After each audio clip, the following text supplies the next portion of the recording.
जय हिंद, वंदे मातरम। साथियों, आपको अपने YouTube चैनल सेंट्रल एजुकेशन 247 में स्वागत है। ये हम क्लासिफिकेशन, वर्गीकरण, आरआरबी रीजनिंग का टॉपिक पार्ट 2 लेकर आए हैं। इससे पहले हमने अपना पार्ट 1 अपलोड कर चुके हैं अपने चैनल पर। कृपया आप उसे जाकर देख सकते हैं, जिससे आपको सामान्य नियम या जानकारी आपको प्राप्त हो जाए। इसके बाद हमने इसमें अभ्यास प्रश्न कराए हैं जो काफी इंपोर्टेंट है आरआरबी की दृष्टि से। ये आरआरबी के ही आपके क्या है, वर्गीकरण टॉपिक के क्वेश्चंस हैं। तो चलिए अपने सेशन पर चलते हैं, पर उससे पहले आप हमारे चैनल को सब्सक्राइब करें, लाइक करें, शेयर करें। सब्सक्राइब करना बिल्कुल भी ना भूलें, जिससे आपको नोटिफिकेशन प्राप्त हो जाए। ये हम चैप्टर वाइज रीजनिंग के सारे सिलेबस के अनुसार लेके आते रहेंगे आपको वीडियो। तो चलिए चलते हैं अपने सेशन पर। देखिए, जैसे कि ये है आपकी अभ्यास प्रश्न है, ठीक है। इसमें आपको सभी प्रश्न वर्गीकरण पर आधारित है। तो चलिए करते हैं। सबसे पहले चलते हैं अपने पहले प्रश्न पर। तो देखिए, पहला प्रश्न आपको क्या दिया है, इसमें जो बताया है पहला प्रश्न, नीचे दिए गए विकल्पों में से 3 में से किसी प्रकार की समानता है। यानी 3 आपको एक जैसे होंगे, उनमें एक जैसी प्रॉपर्टीज गुण होंगे, ठीक है। चौथा उनसे क्या होगा, भिन्न है। इस विषम को आपको चयन करना है, ठीक है। समझ में आ गया। इसमें वर्गीकरण में क्या होता है, वर्गीकरण में 3 वस्तुएं समान प्रॉपर्टी की होती हैं, चाहे वे अर्थ के आधार पर हो, चाहे वे किसी भी गुण के आधार पर। यानी कि आपको वो गुण ही पता करना है कि वो कैसा है, अंकीय गुण है या समानता का, ठीक है। उसके अलावा चौथा प्रश्न क्या होगा, यानी कि चौथा जो आपको दिया होगा विकल्प वो अलग होगा 3 से, बस वो ही आपको ज्ञात करना है। तो चलिए देखते हैं। जैसे सबसे पहला जो आपको क्वेश्चन दिया गया है, आप इसको गौर से समझिए। इसको आप पूरा पढ़ेंगे, फिर उसके बाद ही आप करेंगे। ऐसा नहीं है कि सभी में एक जैसी बातें पूछी जाए, ठीक है। चलिए अब देखिए हम पहला प्रश्न करते हैं अपना। तो देखिए, इसमें आपको पहले प्रश्न में जैसे देखिए, नीचे दिए गए विकल्पों में से 3 में से किसी प्रकार की समानता है, जबकि चौथा भिन्न है, विषम का चयन करिए। इस प्रकार के आपको प्रश्न दिए गए होंगे। तो आपको देखिए 3 में समानता होगी, 1 में विषम होगा। तो हमको देखिए वर्गीकरण में देखते हैं।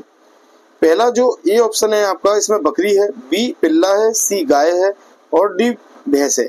अब देखिए इसका जो राइट आंसर है वह आपका इसमें पिल्ला है, ठीक है।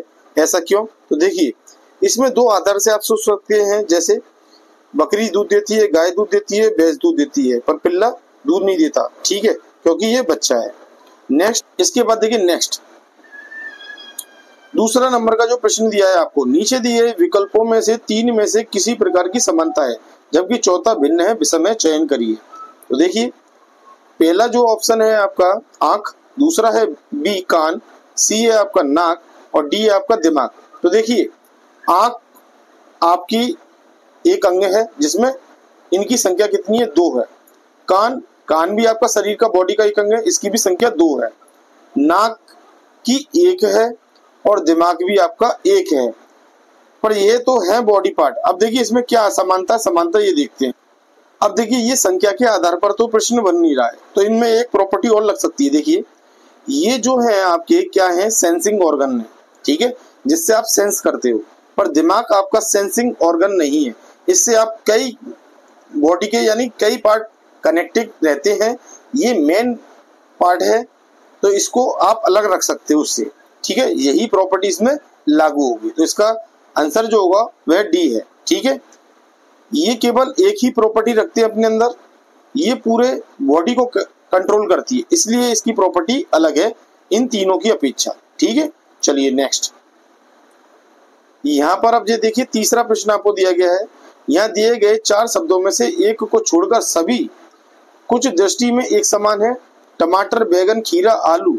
तो विषम शब्द ज्ञात करें। अब देखिए ये चार दे रखे हैं आपको, इनमें 4 में तो 3 तो समान होंगे, एक अलग है। तो आप बताइए ऐसा कौन सा है। तो देखिए इसमें जो आपका है वह आपका, अब देखिए यहाँ पर ये चारों जो हैं ऑप्शन आपके सब्जियों के, पर इनमें एक असमानता है। देखिए एक में, किसमें, आलू में। इसका आंसर जो है आलू है। क्यों असमान है, देखिए टमाटर बीज युक्त है, बैगन बीज युक्त है और खीरा भी बीज युक्त है, पर आलू में कोई बीज नहीं पाए जाते। तो इस गुण के आधार पर भी आप इसको सेलेक्ट कर सकते हैं, ठीक है। चलिए नेक्स्ट 4th नंबर का आपको प्रश्न दिया है, दिए गए प्रश्नों में से कौन सी संख्या इस कड़ी के प्रश्नवाचक चिन्ह के स्थान पर आएगी। तो बताना है आपको। देखिए 8, 27, 64 या क्वेश्चन मार्क क्या आएगा आपका। तो देखिए 8 क्या है, देखिए इसमें जो आएगा ऑप्शन 125 आएगा। कैसे, देखिए इन तीनों में, देखिए 1 मिनट रुकिए, देखिए इसमें यहाँ प्रश्न स्थान में आपसे पूछा है कि नेक्स्ट संख्या क्या आएगी, उसमें विषम संख्या पूछते थे। तो तभी मैंने आपको बताया था कि आपको प्रश्न पढ़ना जरूरी है, अति आवश्यक। ठीक है, वर्गीकरण में कई प्रकार के प्रश्न हो सकते हैं। तो देखिए एक प्रकार का ये है। अब देखिए इसमें एक सीरीज चल रही है, तो इसमें मैंने 125 बताया, 125 आएगा। ऐसा क्यों, देखिए ये 2 का क्यू है 8, 2 दूनी 4, 4 दूनी 8, 3 बार गुणा करने पर 2 का 8 आ जाता है। इसी प्रकार से 3 का 3 बार गुणा करेंगे यानी क्यू करेंगे तो 27 आएगा। 4 का यदि आप 3 बार गुणा करोगे तो आपका आएगा 4 चौक 16, 16 चौक 64। ठीक है, इसी प्रकार से 125 आएगा, 55 25, 25 पंजे 125। तो इसका राइट आंसर 125 है। ठीक है, चलिए नेक्स्ट। अब देखिए निर्देश, प्रश्न संख्या 5 से 8 तक नीचे दिए गए विकल्पों में से 3 में किसी प्रकार की समानता है जबकि चौथा भिन्न है, तो विषम आपको पता करनी है। चलिए अब देखिए 5 नंबर का क्वेश्चन है। A option Garo, B option Khasi, C option कागड़ा और डी है जयंतिया। अब आपको इनमें से विषम बताना है क्या है। देखिए इसका राइट आंसर सी है। ठीक है, सी इसका राइट है। क्यों, कांगड़ा को छोड़कर सभी क्या है, जनजातियां। जैसे गारो एक जनजाति है, ये भी एक जनजाति है, ये भी एक जनजाति है। ठीक है, केवल ये जनजाति नहीं है। ठीक है, तो ये, चलिए नेक्स्ट आगे देखिए 6 नंबर का आपका प्रश्न है। इसमें आपको बताना है विषम। उसमें आपको बताया 5 से लेके 8 तक क्वेश्चन जो है उसमें विषम बताने। तो देखिए 6 वाले में देखिए आपको विषम बताना है। 3 एक जैसे होंगे। जैसे देखिए सबसे पहला ट्राइंगल दिया है, दूसरा ऑप्शन आपका टेंजेंट यानी स्पर्श रेखा है, तीसरा आपका वर्ग है और चौथा आपका समचतुर्भुज है। तो देखिए इसमें से आपका क्या होगा, विषम। आपको बिल्कुल स्पष्ट दिख रहा है, बी ऑप्शन आपका विषम होगा, स्पर्श रेखा, क्योंकि ये एक रेखा है। ये तीनों क्या है, आकृति है यानी कि शेप है। ठीक है, चलिए नेक्स्ट 7 नंबर का अप, डाउन, अबव, स्मॉल। अब देखिए इनमें से आपका देखिए प्रॉपर्टी देखिए, ए यानी कि ए ऑप्शन जो आपका है अप है, बी डाउन है, सी अबव है। ये तीनों एक दूसरे से तो समान है, परंतु स्मॉल इसके हिसाब से समान नहीं है। ठीक है, ठीक है, क्योंकि ये तीनों प्रपोजिशन है जो मैंने आपको बताया, स्मॉल प्रपोजिशन में नहीं आती है। चलिए नेक्स्ट। अब देखिए 8 नंबर का क्वेश्चन है। ए दौड़ना, बी चलना, सी सोचना और डी कूदना। तो आपने देखा यहाँ पर नियम क्या है, क्रिया का क्रिया नियम है। तो इसमें आपका ऑप्शन होना चाहिए 8 का सी। ठीक है, ये अलग है, डिफरेंट है। देखिए दौड़ना एक रन क्रिया हो गया, चलना भी क्रिया हो गया, कूदना भी क्रिया हुआ, पर सोचना आपका थिंकिंग जो है क्रिया में नहीं आता है, ये बॉडी क्रिया में आता है। ठीक है, चलिए नेक्स्ट 9 नंबर का कौन सा शब्द अन्य के साथ संबंधित नहीं है, आपको बताना है। पहला इंच, बी ऑन्स, सी सेंटीमीटर, डी गज। तो इसका राइट आंसर है आपका बी ऑन्स जो है इन तीनों यूनिट से अलग है। ठीक है, चलिए नेक्स्ट 10 नंबर का कौन सा शब्द अन्य के साथ संबंधित नहीं है। पहला भारत, बी पाकिस्तान, सी भूटान और डी काठमांडू। तो इसका राइट आंसर है आपका डी काठमांडू। ठीक है, अब देखिए ऐसा भिन्न क्यों है काठमांडू, क्योंकि ये एक राजधानी है किसकी, नेपाल की, और ये सब देश हैं। ठीक है, इसलिए ये भिन्नता दर्शाता है। चलिए नेक्स्ट देखते हैं। नेक्स्ट है आपका प्रश्न 11 से लेकर 12 तक। दोनों प्रश्नों में अक्षरों के 4 समूह दिए गए हैं, जिनमें से 3 किसी प्रकार समान है जबकि एक क्या है, भिन्न है। तो चुनिए आप। अब देखिए इसमें वर्ड वाले क्वेश्चन आ गए, इंग्लिश वाले। ठीक है, इसमें कैसे पता करोगे, इसमें आपको स्थान पता होने चाहिए सबके। जैसे एम के बाद देखिए एम एन पी, इस तरीके से भी हम देख सकते हैं, एफ सी ई डी। तो देखिए अब ये देखा डी ई एफ जी और आई एल के जे। अब देखते हैं इसमें क्या विषम है।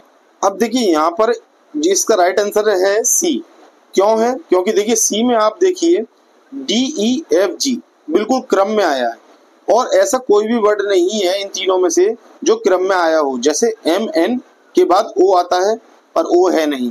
FC, बी ऑप्शन में आपके FCED ये भी आपका क्रम में नहीं है, ना ILKJ ये भी क्रम में नहीं है। ठीक है, तो इसलिए आपका राइट आंसर सी है 11 का। चलिए नेक्स्ट देखिए 12। देखिए अब 12 में SSTO, OOTU और TTOU, USTO। ठीक है, अब देखिए इसमें जो राइट आंसर है इसका असमान है आपका डी ऑप्शन इन तीनों से असमान है। ऐसा क्यों, किस आधार पर करेंगे? देखिए इसका आधार ये है, पहला अक्षर और दूसरा अक्षर दोनों सेम है, पहला अक्षर दूसरा अक्षर सेम है, पहला अक्षर और दूसरा अक्षर सेम है, पर इसमें पहला अक्षर और दूसरा अक्षर सेम नहीं है। तो देखिए इसका राइट आंसर जो होगा आपका डी होगा। ठीक है, चलिए नेक्स्ट प्रश्न पर चलते हैं। आप देखिए 12 के बाद 13। देखिए 13 आपका ये रहा प्रश्न, इसमें असंगत आपको बताना है। तो असंगत जैसे पहला है आपका अमीटर धारा, हाइग्रोमीटर दाब, ओडोमीटर गति, सीस्मोग्राफ डी। तो देखिए यहाँ पर आपको क्या दिया है, उपकरण दिया है और उससे मापने वाली यूनिट दी है। ठीक है, जिससे आप पता। तो देखिए इसमें जो है असमान जो है आपका ऑप्शन नंबर बी है। ठीक है, क्यों? हाइग्रोमीटर से आप आर्द्रता नापते हो। ठीक है, आर्द्रता नापते हो, ह्यूमिडिटी। और आमीटर से आप धारा नापते हो, ओडोमीटर से गति मापी जाती है, सीस्मोग्राम से आप भूकंप की तीव्रता को नापते हो। ठीक है, ये वैज्ञानिक थॉट है, उसमें इस तरीके से हम देखेंगे। तो आपका राइट आंसर भी होगा इसका। ठीक, नेक्स्ट 14 नंबर का क्वेश्चन, असंगत को ज्ञात कीजिए। अप्रैल, जून, अगस्त, सितंबर। अब देखिए इसमें असमान क्या होगा। अब देखिए इसमें असमानता का कारण दिनों की संख्या। जैसे ये 30 दिन का होता है अप्रैल, ठीक है, जून भी आपका 30 का होता है, 31 आपका 31 का होता है और सितंबर आपका 30 का होता है। तो इसमें असमान जो होगा आपका सी ऑप्शन होगा। ठीक है, दिनों के आधार पर। चलिए नेक्स्ट 15 नंबर का क्वेश्चन, असंगत को ज्ञात कीजिए। पहला पिस्तौल यानी तमंचा, बी तलवार, सी गन और डी राइफल। तो इसमें से असमान क्या होगा आपके आधार पर, तो आप बताइए। तो देखिए इसमें ये तीनों एक ही प्रॉपर्टी के हैं, यानी कि बंदूकें हैं, पर ये क्या है, तलवार आपकी अलग है। चलिए नेक्स्ट, अब देखिए प्रश्न संख्या आपको 16 से 18 तक विकल्प के रूप में नीचे दिए गए 4 शब्द दिए गए हैं, जिनमें से 3 में से किसी प्रकार की समानता है जबकि चौथा भिन्न है, आपको बताना है। चलिए अब देखिए इसमें जो प्रश्न दिया है 16 नंबर, इसमें पहला ऑप्शन है IMF, बी है SAARC, सी है UNCEF और डी है आपका WHO।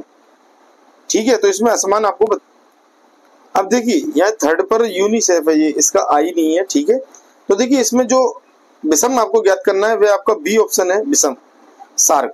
देखिए ये तीनों जो है अंतरराष्ट्रीय संगठन है, ठीक है, इंटरनेशनल, पर ये जो है आपका क्षेत्रीय संगठन है, सार्क। चलिए नेक्स्ट 17 नंबर का क्वेश्चन, पहला है ऑप्शन है आपका मैग्नीज, दूसरा है उपन्यास, सी है शब्दकोश, डी है आपका थीसिस। मैगजीन है ये, ठीक है, सॉरी गलती हो गई, मैग्नीज बोल दिया था मैंने, ये मैगजीन है। ठीक है, तो आपको इसमें से विषम आपको बताना है।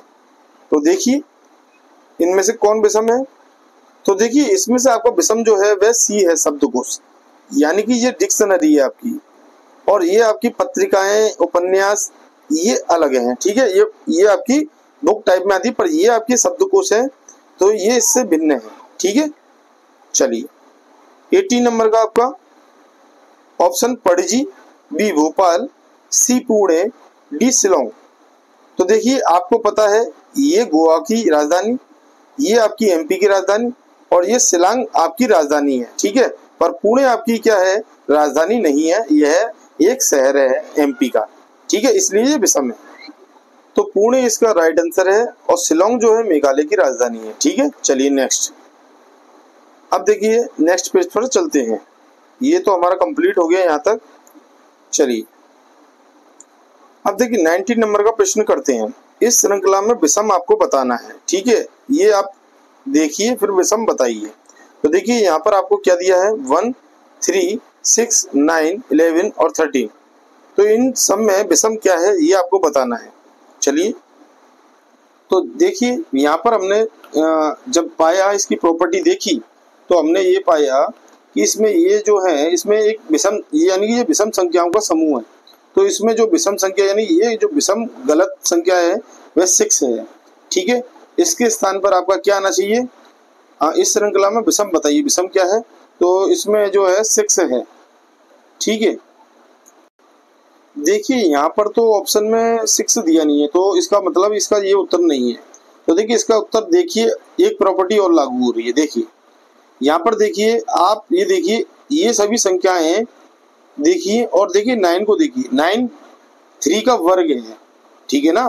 तो ये क्या है, ये एक वर्ग संख्या है, ठीक। और कोई भी देखिए किसी का भी वर्ग नहीं, तो इस आधार पे भी आप निकाल सकते हो। तो इसका राइट आंसर है सी ऑप्शन इसका राइट होगा, यही एक आधार है, ठीक है।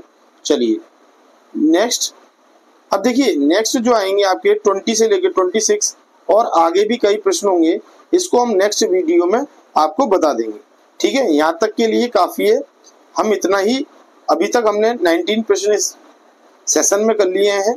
ये देखकर आपको यदि हमारा वीडियो अच्छा लगा हो और ये हमारी मेहनत आपको अच्छी लगी हो, तो आप हमारे वीडियो को सब्सक्राइब करें, लाइक करें, शेयर करना बिल्कुल ना भूलें। सब्सक्राइब जरूर करें, जिससे आने वाले नोटिफिकेशन आप तक पहुंच जाए। हम सिलेबस वाइज ही लेके आएंगे, चैप्टर वाइज सारे रीजनिंग के टॉपिक इस वीडियो यानी कि इस चैनल पर अपलोड करेंगे। यहाँ तक बने रहने के लिए आपका बहुत बहुत धन्यवाद। जय हिंद, वंदे मातरम साथियों। चलते हैं, मिलते हैं नेक्स्ट वीडियो पर।